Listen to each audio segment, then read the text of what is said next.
Hi, hope you're well. Wanted to talk to you today about body image and self-esteem and kind of how I got into working with body image and self-esteem.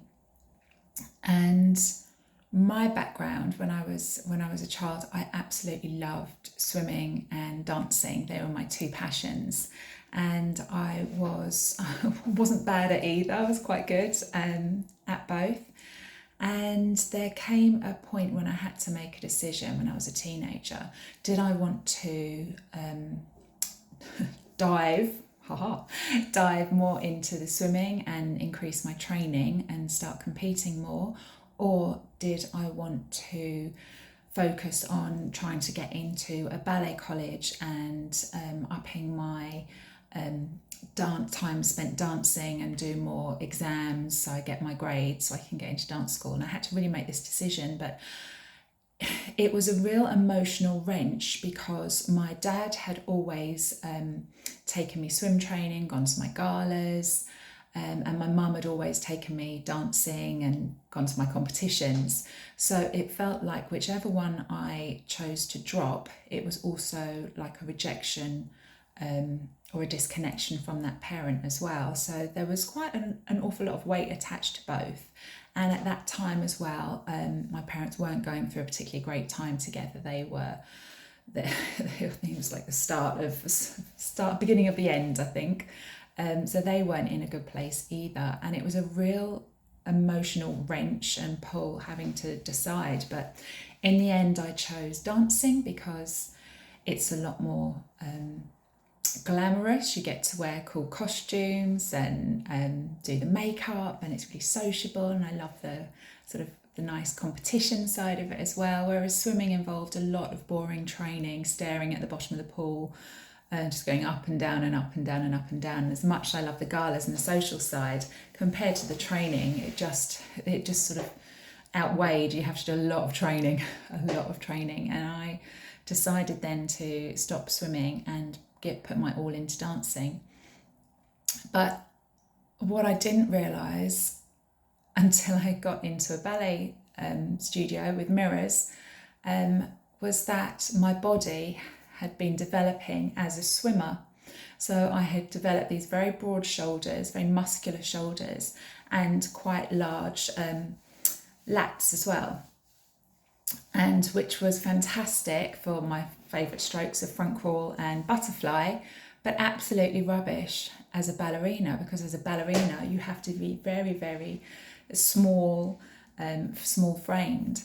So I always felt big, even if I wasn't big compared to other people my age. I was always the big one in my ballet class. Not only was I very tall, but I was very broad as well, broad shoulders, and I always had this kind of sort of masculine feel because I would be broader sometimes than some of the boys, and that didn't make me feel good about me, didn't make me feel good about my body, and it started me off on a really horrible long period of just hating my body. I believed I was big. I hated my shoulders. I mean, what a stupid thing to hate, isn't it? Hating your shoulders. Trying to lose weight from your shoulders is like trying to lose weight from your hands. It's just not going to happen. And I kept dancing, kept wanting to be better all the time, just constantly seeking approval and validation from my teachers and just wanting to just be good, be the best. And dance teachers are not the most generous with compliments, or they certainly weren't back then. I having seen a lot of dance teachers nowadays, they're really lovely and encouraging, but back then you were constantly critiqued, constantly told what you were doing wrong, and hardly ever in comparison to being told what you've done well. It was all about, no, that needs to be straighter, stronger, jump higher, point your feet more, extend your back further, lift your chin higher. You know, it was constant critique. And over a course of years, it just gets you down, and it bashes your self-esteem.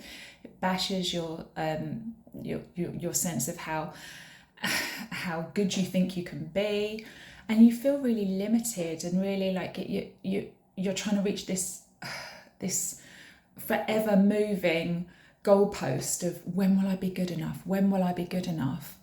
And the answer is never. Not in the dance world, you'll never be good enough. So it was really hard, and especially over those teenage years, it's a really tough time anyway, let alone to spend every day of your life in front of mirrors in a leotard, surrounded by other very skinny, athletic people who can lift their leg higher, whose back will bend further, whose tricks will be more seamless than yours. It's just emotionally and mentally and physically grueling. It's just a horrible place to be if you are not psychologically prepared for it. And there was not the psychological support that is more in place now in dance schools. It just wasn't there. I hope it's there now, I really do.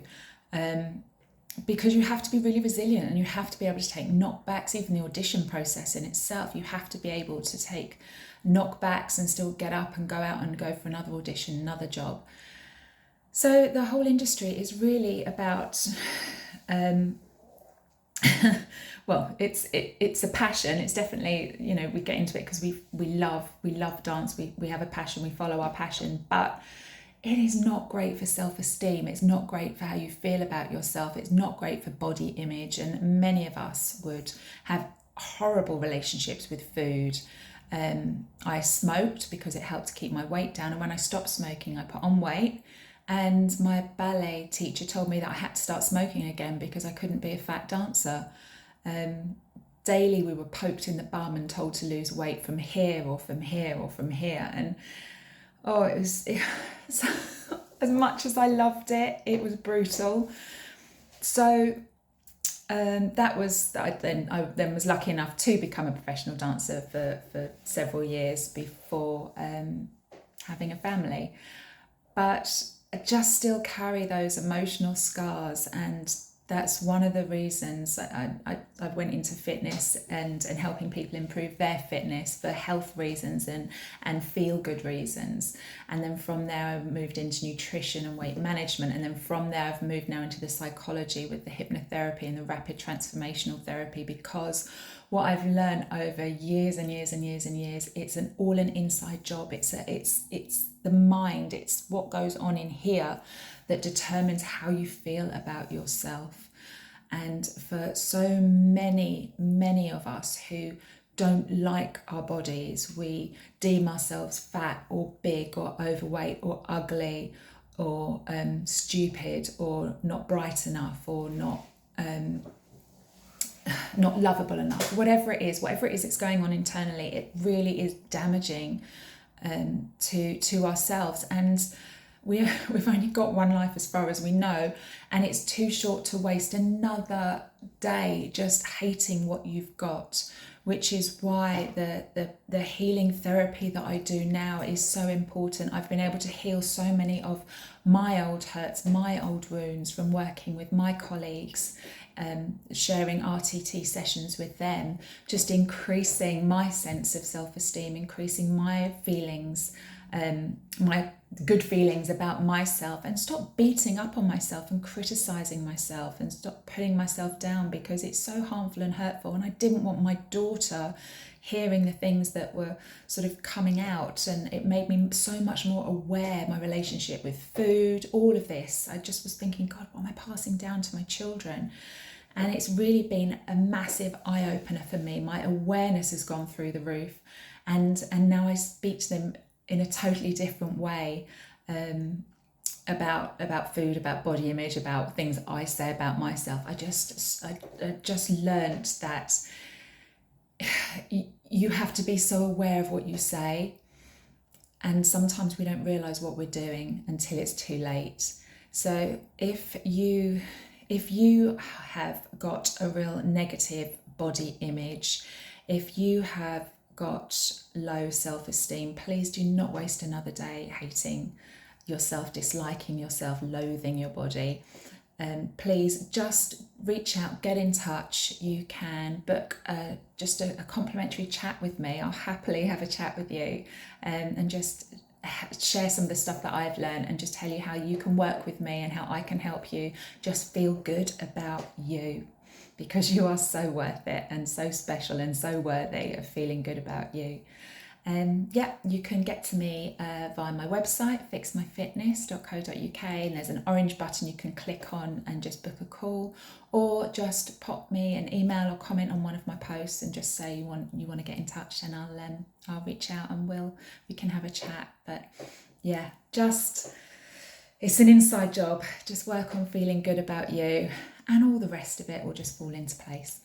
Okay, speak soon. Bye.